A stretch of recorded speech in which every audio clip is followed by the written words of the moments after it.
So, all right, my question for you. Josh sitting in on the meetings. Yeah. Is that for multiple things probably, but isn't that so they can help the candidates as much as they can help themselves? I feel like there's two different ways to look at it. They're having Josh in so Josh can get his feedback on these candidates they talk to. Right, makes sense. But more than that, let's say that they have an interview with Kubiak, which they can't do for 2 weeks. We know that by rule. He walks in, and wouldn't your first question be, if you're anybody but Dable, because Dable probably knows the answer to this, you're Rivers, you are Grant Udinsky, Brady would know this too. Your first question would be, so what's Josh thinking about all this? Well, how's he feel about this? What's he looking for in his next coach? I feel like that'd be a very important question to ask. So the Bills bring Allen into the interview process in part because they need him there. He's the most important question. Is he on board with me? Do we get along? Especially for a guy like Udinsky. Like, how would he know anything or feel like he could connect trying to sell himself on a job?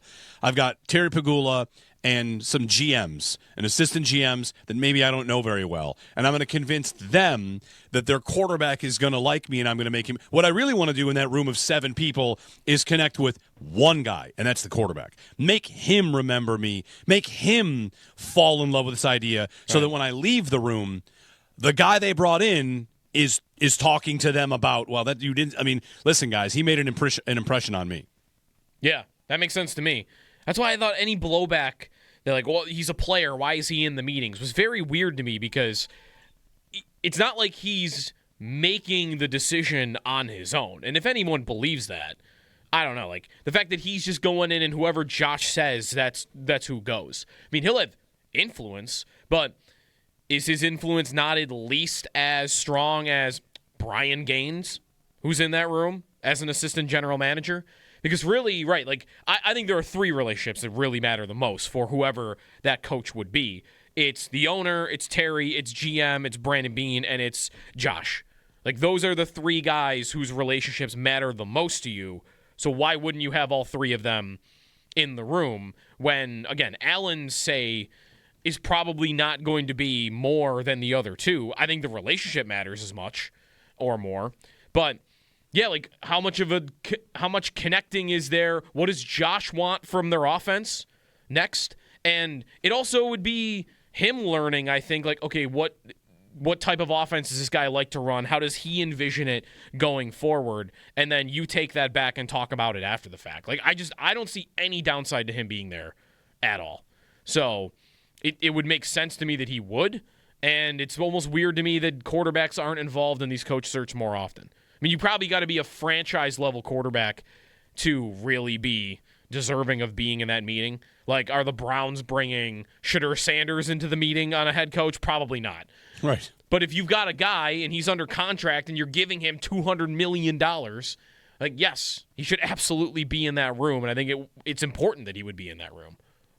803-0550 and 1-888-550-2550. Rob in Connecticut. Hey, Rob, good morning.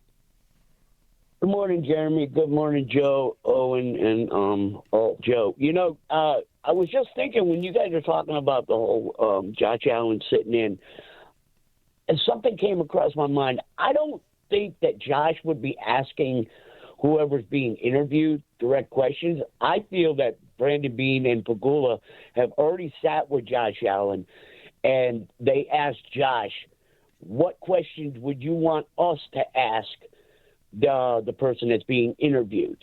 And Josh just sits in and listens.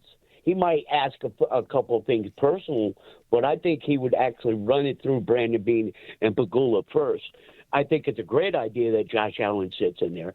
But my whole thing about, hiring a new head coach, I mean, Pagula has given me a headache with firing McDermott. This is just like one hell of a show right now, and I'm not enjoying it. But the curiosity is more. I'm not worried. I do not want Joe Brady back.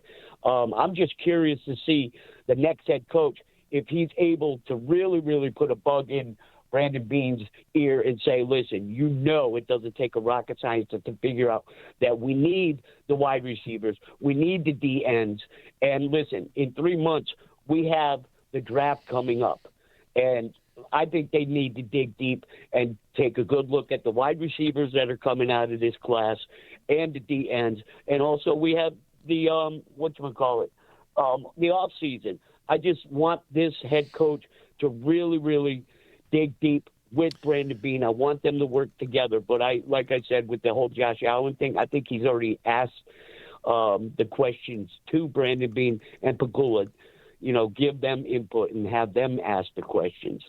Anyways, that's my thought. And you know what? It's going to be a payback time for the Seattle Seahawks against the Patriots, my friends. Yep. To the point, well, a couple things here. Thanks, Rob. I was thinking during the NFC Championship game that for New England, this is their life, watching that game, think like, oh, which of these teams that we have already beaten in a Super Bowl will we want to play? Yeah. They've already beaten them both. They beat the Rams twice. Receiver, Daniel Jeremiah tweeted going to the weekend as he starts to dig into this NFL draft class and start to see what's what. He said of the top 50 prospects, 11 are wide receivers. There are 11 in his top 50 total prospects. All right, well, let's hope one of them runs a slow 40 and he'll be a Buffalo Bill. That's right. Ian Rappaport says the Bills are expected to interview Davis Webb for their vacant HT job. Not surprising. Not surprising. Jeremy's lookalike, head coach, makes sense. Yeah. Get the training camp picture, them side by side. Dragon in some circles. Dragon. They call him Dragon. Also known as Dragon. They call him Dragon. If they wait for Kubiak, free agency is a month later? Is it even a month? The combine is 2 weeks later. Right. Free agency is first weekend of March. Opens March 11th, and the Super Bowl's February 8th, so it'd be exactly 1 month if you were to wait for Kubiak, which that's probably enough time. You're only doing you're doing some work in free agency, but yeah, I don't know. I don't know who to think is a serious candidate right now and who is. They're talking to him because they're having a wide open search and this guy's on the list, but I think there are candidates that you are really digging in. They're digging on everyone, but there's candidates you're really thinking about being the head coach and the other guys you're just talking to because you want to cast a wide net. And I think Kubiak is on the list if he gets talked to for that. I feel like Udinsky is more likely. We're doing the wide net thing. That was Rivers for me too, and even McDaniel. Webb is the one I don't have a good handle on. I don't know how serious to take the idea that he could actually become the Bills head coach. I think it might be. I don't know. He's the one guy I'm on the fence on, whether it's actually possible. Well, he's just Udinsky with a prior relationship, right? But that might matter a lot. Sure, it might matter, him having that rapport with Josh, and Josh, as I said, I don't think he'll have the final say, but he will have influence. And if he is really into the idea of Davis Webb being the head coach, I do think that will matter. 803-0550, 1-888-550-2550. All hires probably come with some perception. If it ends up being Brian Daboll, you'll have people that think that was the hire from the start. It was always going to be that way. Mm-hmm. It was always going to land there. If it's Kubiak, that to me, I don't know. That strikes me like the hottest candidate of the group.